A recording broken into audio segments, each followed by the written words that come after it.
안녕하세요. 시드니에서 머무른 17일 동안 저희의 목표 중에 하나가 최대한 많은 문화생활을 해보는 것이었어요. 미술 전시도 그렇지만 특히나 음악 공연을 많이 보려고 했어요. 그래서 기회가 있으면 꼭 찾아서 가보려고 했어요. 재즈, 컨트리 뮤직, 클래식, 연극, 영화 음악 등 종류별로 다 보았던 것 같아요. 호주 GDP에 비해서는 대부분의 문화생활이 한국 대비 그렇게 비싸지 않았어요. 그리고 접근성도 좋아서 한국에서 하기 어려운 것들을 한번 해보시는 걸 추천드려요. 그럼 지금부터 시드니에서 머무르며 경험했던 것들을 하나씩 풀어볼게요. 먼저 첫 번째는 오페라 하우스에서 관람한 클래식 공연이었어요.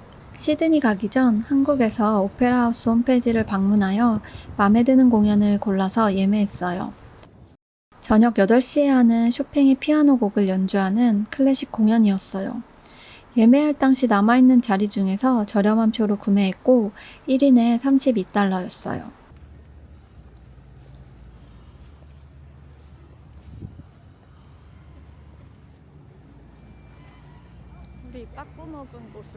아트 갤러리에서 마그리트 전시가 너무 재밌어서 빠져보다가 공연에 늦을까 서둘러 오페라 하우스로 왔어요. 시간이 없어서 저녁도 못 먹고 공연을 보게 됐네요. 오페라 하우스 입구에 딱 30분 전에 도착해서 바로 입장했어요.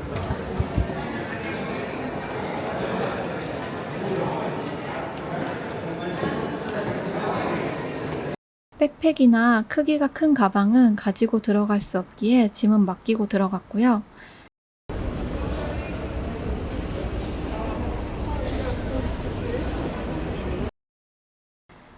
오페라 하우스 안에 있는 카페에서 작은 케이크 하나 나눠 먹고 테라스에서 잠시 석양을 구경했어요.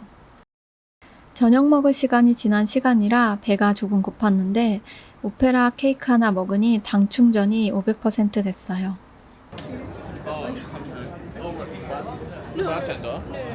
여기 올라오니 밖에서는 보지 못했던 새로운 뷰가 보였어요. 저희는 30분 전에 도착했는데 그보다 좀 더 넉넉히 오시는 거를 추천드려요.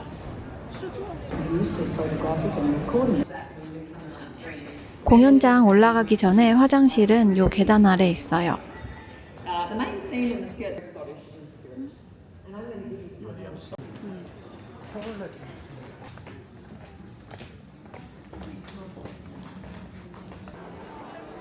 공연장에 들어와 봤어요.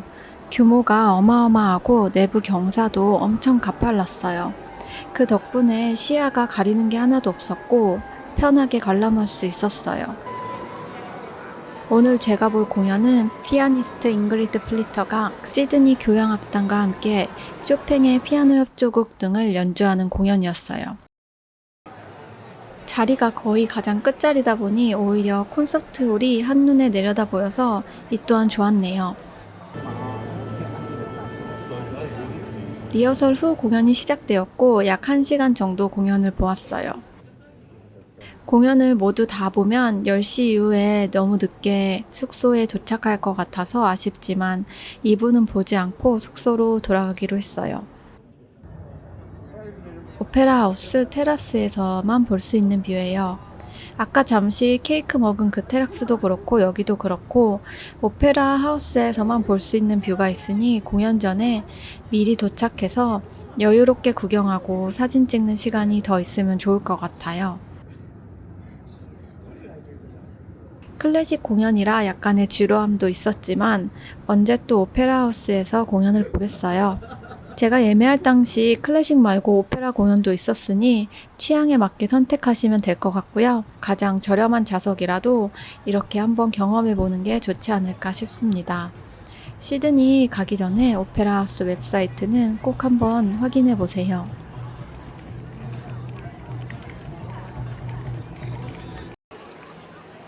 두 번째 공연은 달링 하버 티에러에서 본 팀버튼의 영화 크리스마스의 악몽의 모든 사운드를 오케스트라가 연주하는 정말 특별한 공연이었어요.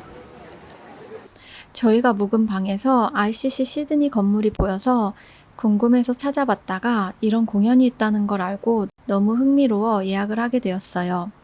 한 일주일 정도 전에 예약했는데 다행히 자리가 남아 있어서 호주 달러 119달러에 좌석으로 두 자리를 예약해서 보러 가게 되었어요.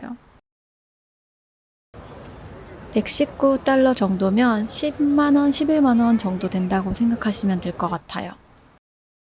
11월 2일 토요일 저녁 7시에 시작하는 공연이었어요.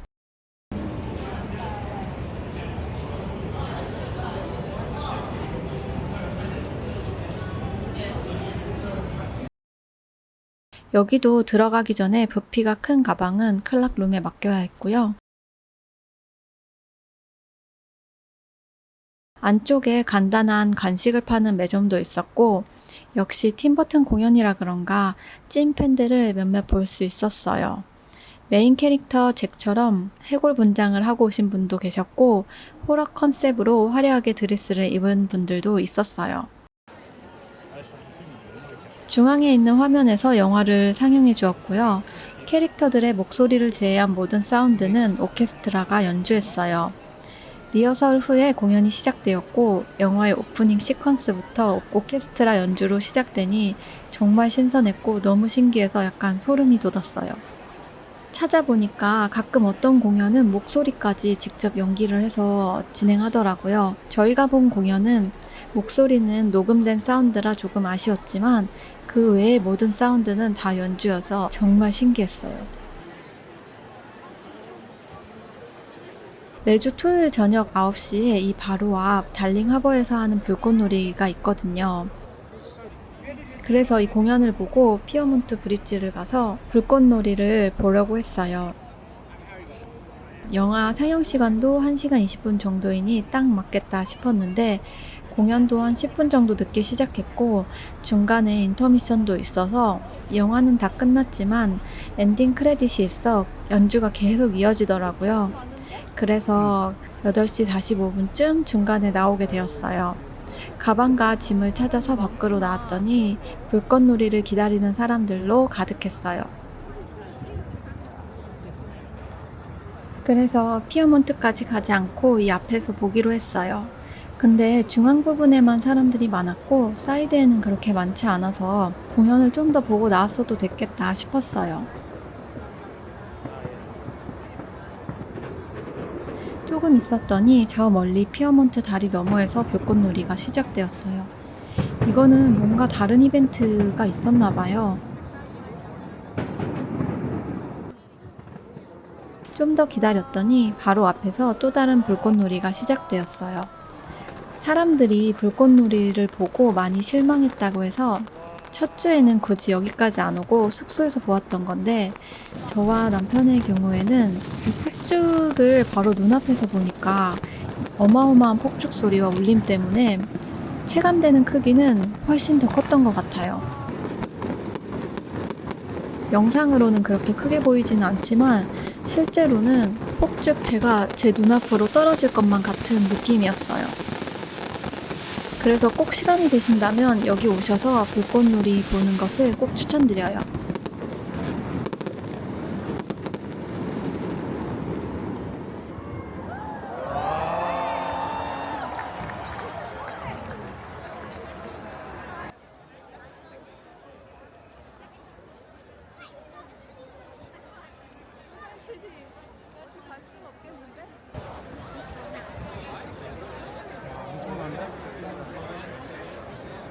우리 놀러 가자.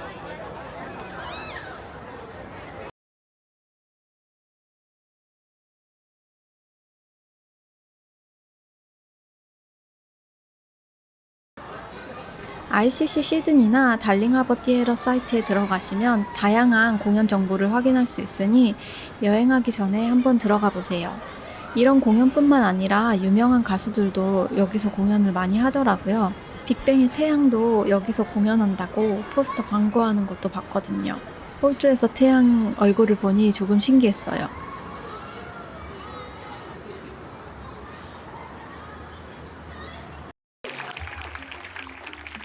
세 번째 공연은 ATYP에서 본 연극이에요. 지금 정리하다 보니 시드니에서 2주 정도 머무르면서 꽤 많은 공연을 보았네요. 여기 또한 전혀 몰랐던 곳인데요.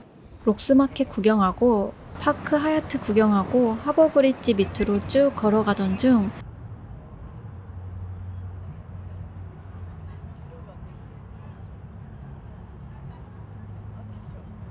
화장실을 찾다가 이 건물로 들어가게 되었는데요.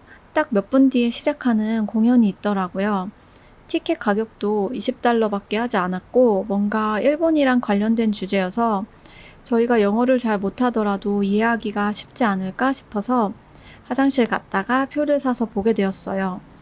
티켓은 극장 바로 앞에 있는 카운터에서 직접 구매했고 1인 $20였어요.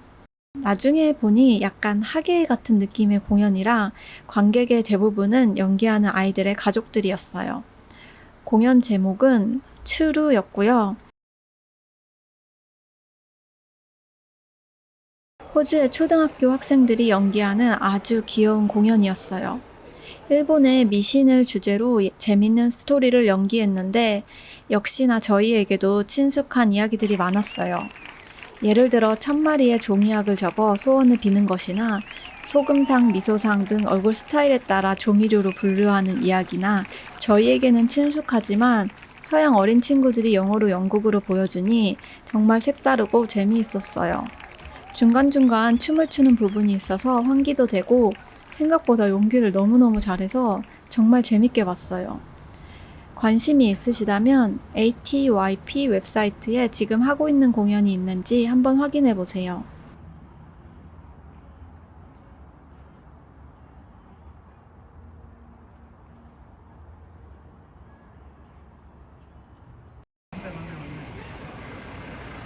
그리고 네 번째는 정말 기대했던 칵테일 바에서 공연이었어요. 레드펀 지역에 위치한 모야스 주니퍼 라운지라는 작은 재즈바이고요. 유튜브를 보다가 우연히 알게 된 곳인데 분위기가 너무 좋아 보여서 시간을 맞춰서 꼭 가고 싶었던 곳이에요.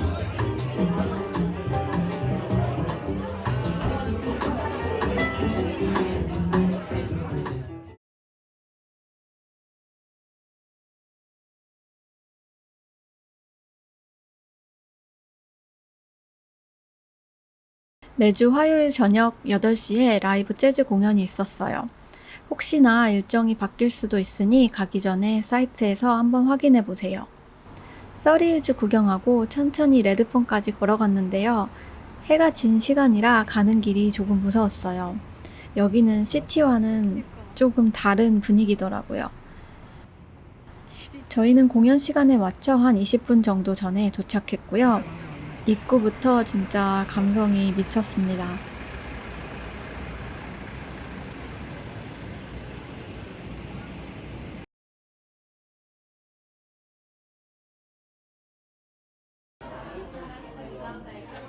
안쪽으로 들어갔더니 안쪽으로는 이미 사람들로 차 있었고 연주자와 가까운 쪽에만 자리가 남아 있었어요.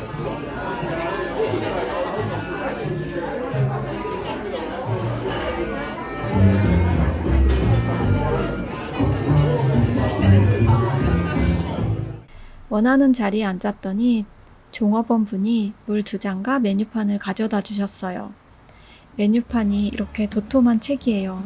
칵테일 하나하나를 정말 자세하게 설명해 놓았더라고요.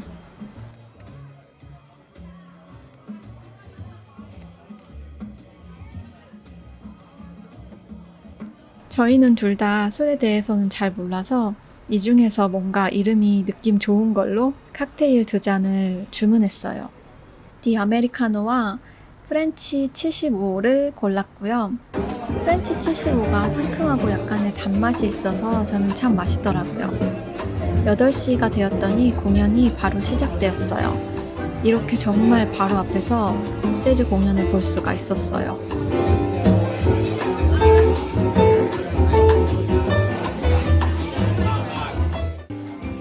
여기 분위기가 정말 좋았어요. 빈티지한 고풍스러움으로 가득 찬 인테리어가 정말 매력 있었고 재즈와 찰떡같이 어울렸어요.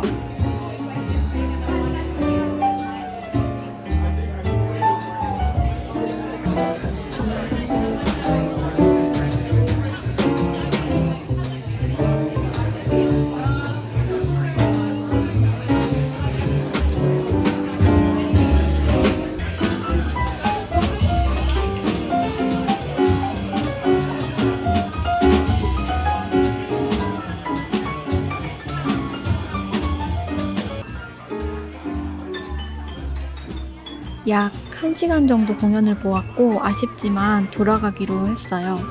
여기 지역 분위기가 그렇게 안전한 느낌은 아니라 시간이 지날수록 숙소로 돌아가는 길이 조금 걱정되더라고요. 그래서 늦지 않게 숙소로 돌아왔어요.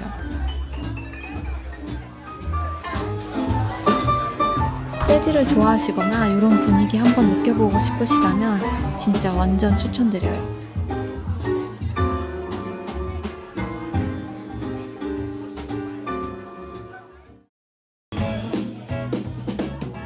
5번째 공연은 이전 영상에서도 보여드린 졸린스 시드니 펍에서 본 공연인데요. 여기는 마틴 플레이스 근처에 있는 컨트리 뮤직 펍이에요. 구글 맵에서 어디 갈까 찾다가 라이브 공연을 보고 싶어서 찾아간 곳이에요. 운이 참 좋게 오늘 공연이 있는 날이었어요. 펍의 입구부터 우리 라이브 뮤직의 진심이야 라고 말하는 느낌이었어요. 들어가서 원하는 자리에 앉아서 메뉴 보고 안쪽 바에서 주문 및 결제를 했어요. 직원분들도 친절하셨고 다들 편하게 즐기고 있었어요. 저희는 맥주 2잔과 팝콘 치킨 하나를 주문했어요.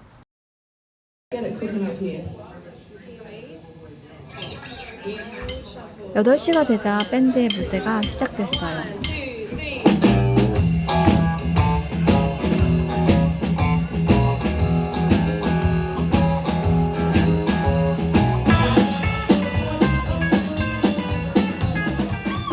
정말 신나는 컨트리 뮤직이었어요. 두 분 다 노래를 너무 잘하셔가지고 진짜 놀랬어요.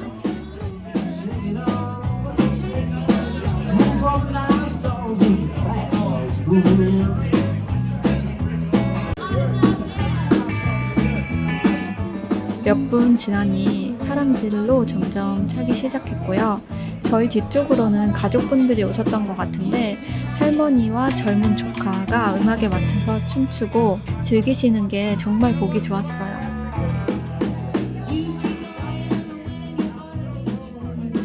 그래서 저희도 맥주 한 잔 더 시켜서 마셨네요. 이거 노알코올 맥주인데 정말 맛있었어요. 여기는 완전 시티 중심이라서 안전한 편이라 늦게까지 공연을 더 봐도 될 것 같았어요. 컨트리 뮤직이나 신나는 분위기에서 맥주 한 잔 하시고 싶은 분들께 추천드려요.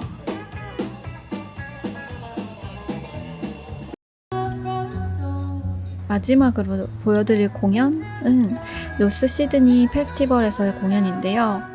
이 페스티벌은 공연이 중심이 되는 페스티벌은 아니었지만 이렇게 여행객들도 편하게 즐길 수 있는 지역 페스티벌도 한번 가보셨으면 해서 추가했어요.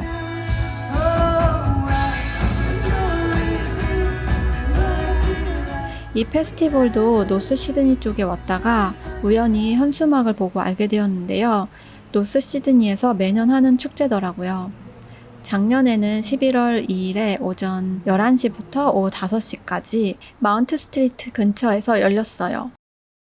이렇게 매대가 설치되어 있어서 각종 수공예품이 전시되어 있었고 중간중간마다 아이들을 위해 무료로 제공되는 워크숍이 있었어요.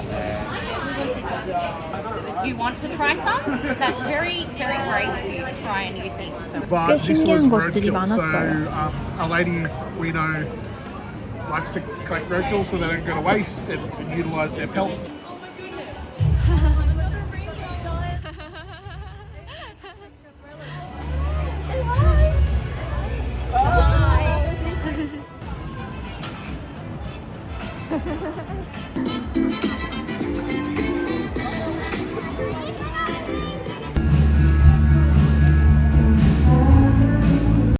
무료로 젤라또를 받을 수 있는 곳도 있었는데요. 줄이 너무 길어서 저희는 먹진 못했어요. 가장 중앙에는 이런 무대가 있어서 여기서 음악 공연이 이어졌어요.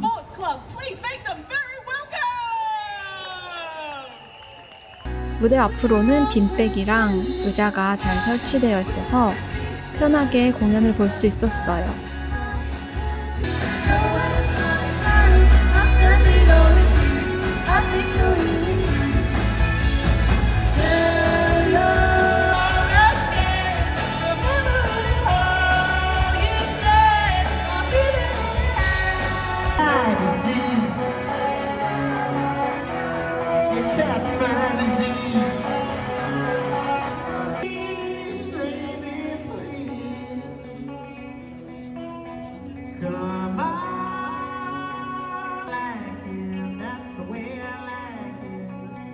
조금씩 가랑비가 쏟아지는 궂은 날씨였지만 그 덕인지 사람도 많지 않아서 저희는 좀 더 여유롭게 축제를 즐길 수 있었어요.